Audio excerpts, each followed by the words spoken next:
আবার যুদ্ধ, আবার তেলের দাম বৃদ্ধি, গ্যাসের দাম বৃদ্ধি।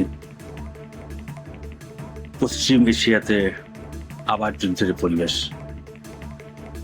মার্কিন প্রেসিডেন্ট ডোনাল্ড ট্রাম্প ইরানে নতুন করে হামলা শুরু করার পর থেকেই আন্তর্জাতিক বাজারে তেলের দাম বৃদ্ধি হওয়া শুরু হয়েছে। নমস্কার, আমি শিবনাথ। আপনারা দেখছেন ডেমোক্রেটিক ফ্রন্টিয়ার সেট। শুরুতেই আজকে যুদ্ধ এবং অপরিশোধিত তেলের দামের কথা বলবো। এক অদ্ভুত পরিস্থিতিতে আবার যুদ্ধ শুরু হলো। ইরান, আমেরিকা এবং পশ্চিম এশিয়ার অনেকগুলো দেশ জড়িয়ে পড়েছে। আসল মূল খবর তুলে আসি।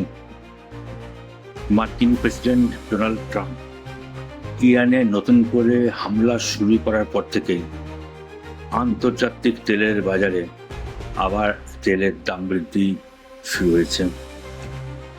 যুদ্ধের আবহে তেলের বাজারে এই অস্থিরতা ও মুদ্রাস্ফীতির প্রভাব সামগ্রিকভাবে মূল্যবৃদ্ধি করাতে পারে বলে আশঙ্কা করা হচ্ছে।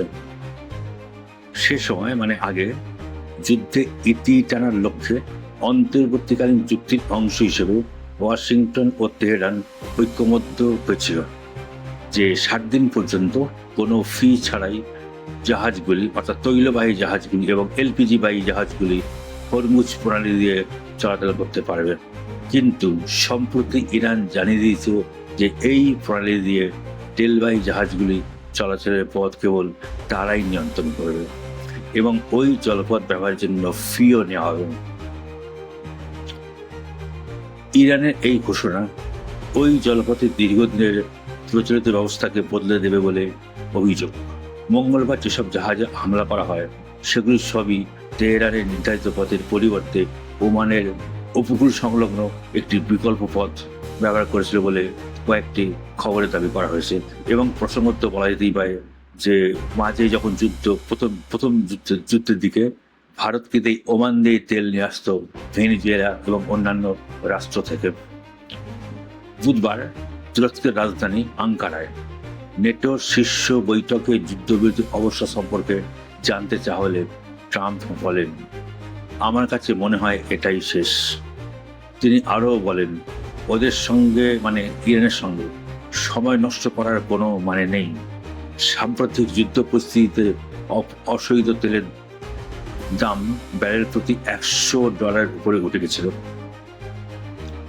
এবং তারপরে কিন্তু যখন যুদ্ধ বিরতি ঘোষণা করা হয় দাম কমতে শুরু করেছিল। গত 17 জুন ট্রাম্প এবং ইরানের প্রেসিডেন্ট মাসুদ পেজেশকিয়ান যুদ্ধ বিরতি সংক্রান্ত সমঝোতা বা মৌ স্বাক্ষর করার পর অশোধিত তেলের দাম এক ধাক্কায় 20% কমে গেছিল, অর্থাৎ 20% কমে যায়। কিন্তু যুদ্ধবিরতিতে ইতি টানার বার্তা দেওয়ার পাশাপাশি আমেরিকার প্রেসিডেন্ট ইরানের উপর থেকে তেল বিক্রির উপর নিষেধাজ্ঞা সাময়িক প্রত্যাহারের পূর্ব ঘোষিত সিদ্ধান্ত বাতিল করার ইঙ্গিত দিয়েছেন। মঙ্গলবার থেকে শুরু হওয়া হামলা পাল্টা হামলা, অর্থাৎ আক্রমণ পাল্টা আক্রমণ, এই আবহেই বুধবার মার্কিন প্রেসিডেন্ট ডোনাল্ড ট্রাম্প ইরানে নতুন করে সামরিক অভিযানের বার্তা দিয়েছেন। আর তারপর থেকে আন্তর্জাতিক বাজারে তেলের দাম হু করে বাড়তে শুরু করে। গত 24 ঘন্টায় অশোধিত অর্থাৎ ক্রুড অয়েল এর মূল্য বৃদ্ধি হয়েছে প্রায় 6% বেশি এবং আরও বাড়বে আশঙ্কা। হরমুজ প্রণালীতে সোমবার রাত থেকে 3টি অসামরিক জাহাজে ইরান হামলা চালিয়েছে বলে অভিযোগ। ঘটনার প্রতিক্রিয়ায় ট্রাম্প আবার ইরানে হামলা শুরু হুঁশিয়ে দিয়েছেন গত বুধবার।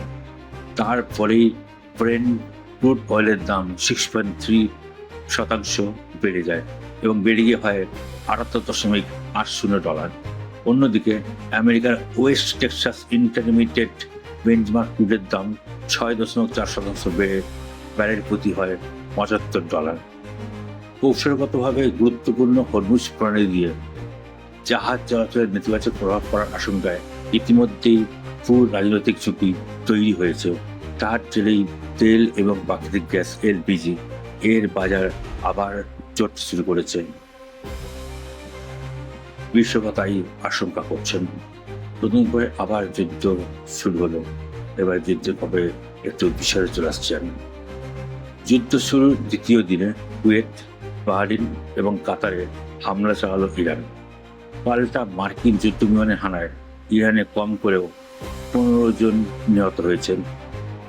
মানে যখন খবরটা আমি পড়ছি সেই পর্যন্ত, বেশ আগে পর্যন্ত পশ্চিম এশিয়ার আমেরিকার মিত্র ওই 3 দেশে মার্কিন সেনাঘাঁটি নিশানা করে ইরানে ইসলামী রিভলিউশনারি গার্ডস কোর অর্থাৎ IRGC ক্ষেপণাস্ত্র হামলা চালায়। জবাবে ইরানের প্রায় 100টি লক্ষ্যে বিমান হামলা চালিয়েছে মার্কিন সেনার সেন্ট্রাল কমান্ড অর্থাৎ সেন্ট্রিকম। তাতে নিহত হয়েছেন কম করেও 15 জন। ইরান এবার হামলা চালালো জর্ডানেও। এর আগে আপনারা জানেন কাতার, বাহরিন, কাতার, কুয়েত এগুলো ছিল, তার সঙ্গে আবার জর্ডান যুক্ত হয়ে গেল। গত দুদিনে এই নিয়ে ইরানের প্রায় 200টি এলাকায় হামলা চালিয়েছে আমেরিকা।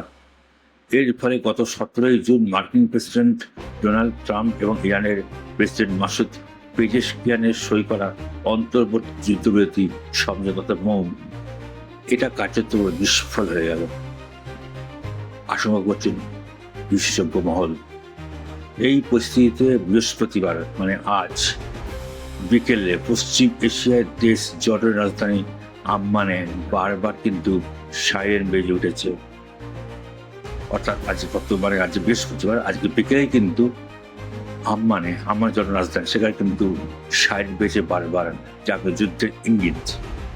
এরাই জানিয়েছে সংবাদ সংস্থা রয়টার্স। আশঙ্কা করা হচ্ছে সেখানেও ড্রোন বা ক্ষেপণাস্ত্র হামলা চলেছে। বৃহস্পতিবার ইরান ফৌজের তরফে সবচেয়ে বড় ক্ষেপণাস্ত্র হামলা হয়েছে বাহরিনে। বাহরিন থেকে ইরান রাজধানী কি চেষ্টা করলো, মার্কিন 5ম নৌবহর এর সদর দপ্তর কিন্তু বাহরিনে, সেখানে কিন্তু ইরান টার্গেট করছিল। বুধবার রাতে সেন্টিকমের তরফে সমাজ মাধ্যমের পোস্টে ইরান হামলার খবর জানানো হয়েছিল। এক্স হ্যান্ডেল তা লেখে, প্রেসিডেন্ট ট্রাম্পের নির্দেশে তাদের বাহিনী হরমুজ প্রণালীতে ইরানের বিরুদ্ধে হামলা শুরু করেছে। তাদের বিরুদ্ধে কঠোর ব্যবস্থা নিতে হবে। ইরানের এই আস্ফালন অযৌক্তিক, বিপজ্জনক এবং যুদ্ধবিরতির স্পষ্ট লঙ্ঘন। এর বিরুদ্ধে পদক্ষেপ করল আমেরিকার সেনাবাহিনী। পাল্টা হামলার এই আবহেই বৃহস্পতিবার ইরানের দ্বিতীয় বৃহত্তম শহর মাশহাদ, এখানে নিহত সর্বোচ্চ নেতা আয়াতুল্লাহ আলী খামেনিকে সমাহিত করা হওয়ার কথা। পেজেশকিয়ান সরকার জানিয়েছে, মার্কিন বিমান হানায় তেহরান থেকে মাশহাদে যাওয়ার রেলপথ ক্ষতিগ্রস্ত হয়েছে।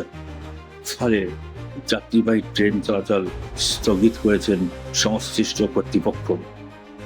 ঘটনাস্থলে বিশেষজ্ঞ ইঞ্জিনিয়ারদের বিশেষ দল পাঠানো হয়েছে। যত দ্রুত সম্ভব রুটটি চালুর চেষ্টা করা হচ্ছে। পথে আটকে পড়া যাত্রীদের মাশহাদে পৌঁছানোর জন্য বেছে নেওয়া হয়েছে বিকল্প ব্যবস্থা। প্রেসিডেন্ট প্রাক্তন, যিনি যুদ্ধে নিহত হয়েছে, সর্বোচ্চ নেতা খামেনি, আজকে কিন্তু তার অন্ত্যেষ্টিক্রিয়া, সেখানে কিন্তু প্রচুর লোক যাওয়ার কথা, সেখানে তারা কিন্তু আটকে পড়েছে।